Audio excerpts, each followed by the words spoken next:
Mainland China has a ton of e-ink devices, and they have a lot of e-ink note takers and e-readers. Most of them that come out of mainland China are only in Chinese, and for good measure. They're not really supposed to be sold internationally except through us.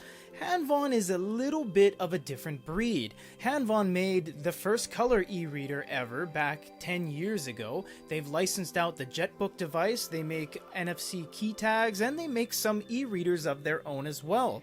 This is a brand new 2021 unit called the Hanvon 9701 Smart Office. Now, right out of the gates, you will notice that it is in English, and that's a good thing. It also has an SD card on it, and it's very prominent on the top right corner, because the device itself, after all said and done, only gives you 10 gigabytes of actual storage. There is no glow light on this unit, but it does have audio.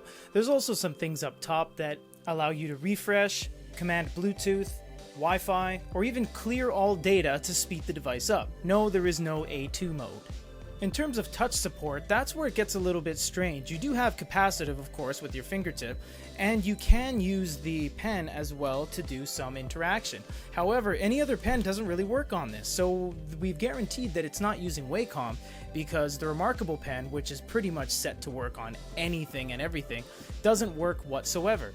And we tried the Boyu pen, which is an active capacitive pen, with a battery in the back, and that doesn't work at all. So it really is just a proprietary pen that comes with the device, regardless of it looking very much like the Smart. In the settings you have all your typical settings, although it does look a little strange with the justification being in the center. Things aren't really lined up, and some of the things are actually touching other settings, which makes it a little bit confusing.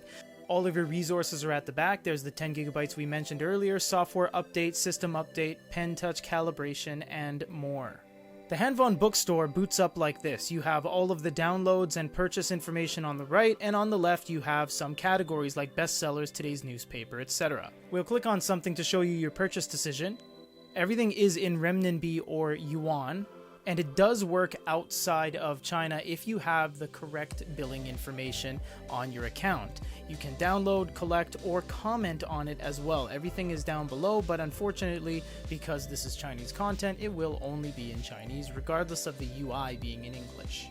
Aside from the Hanvon bookstore, they also have this, which is basically dang cloud reading. It is called cloud reading, but you will still have to pay money in order to read them, and this is very much only in Chinese. Even the UI itself has no English whatsoever to assist you along the way.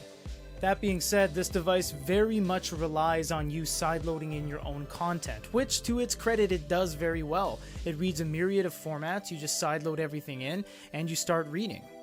Books read very well, page turns are very crisp and quick. You can do some long presses as well. Long press opens up a bunch of things, for example, highlighting, notes, and search. You'd also have a dictionary up above. You do have some ways to change the text and row spacing as well as margins. You can default everything if you don't like the way it looks. You also have refresh, horizontal, and pager, which is basically the way you're going to change pages. Also, if you go to read, it starts reading any book, even if it's sideloaded, from 3 different languages, Mandarin, Cantonese, and English. Simply press start and away it goes. Night-long compulsion, and I learned the lesson which is working now. Tonight, if you have aught to teach me, let me profit by it. Touch my robe. Scrooge did as he was told, and held it fast. Holly, mistletoe.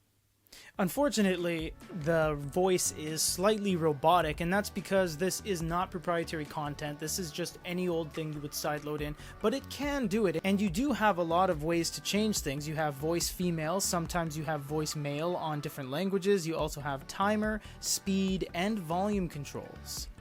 Because this is a 9.7 inch, it makes it a very unique screen size. It does display PDFs very well, there's no issues whatsoever, although pinching and zooming is non-existent, which is not a good thing. We really wish there was pinch and zoom on that, because that would make everything a lot easier than going here and to the manual zoom controls. Funnily enough, you can access text-to-speech, TTS, or read aloud on PDFs, and we haven't seen that before. Here to stay.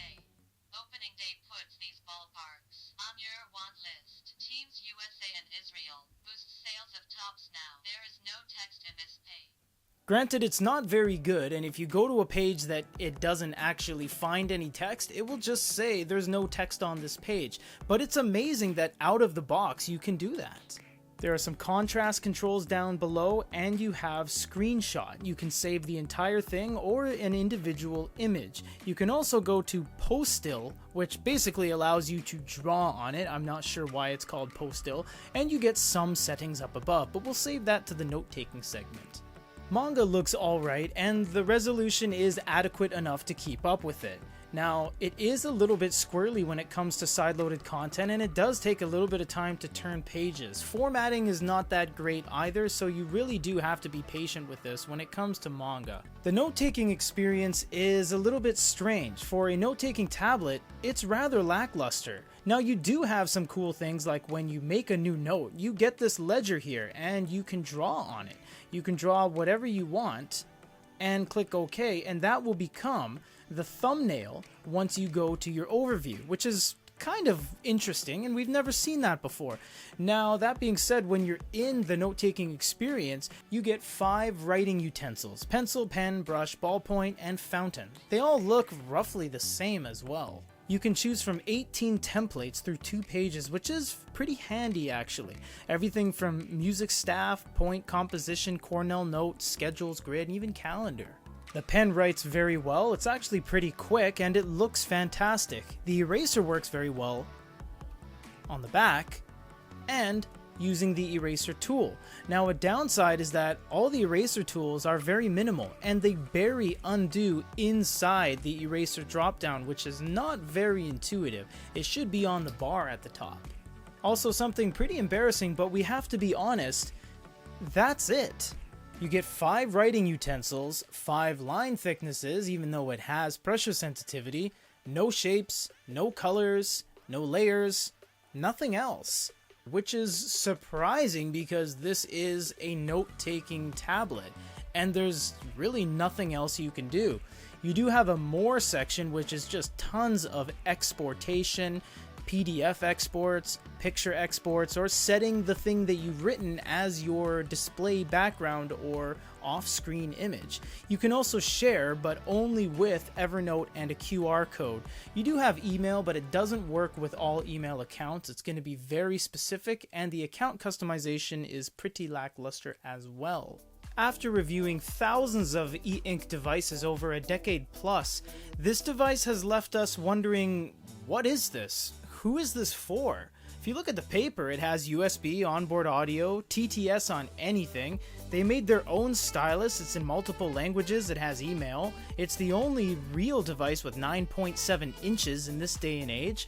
It has a unique asymmetrical design, flush screen and bezel with a non-gloss screen, and an SD card. That sounds like it's amazing.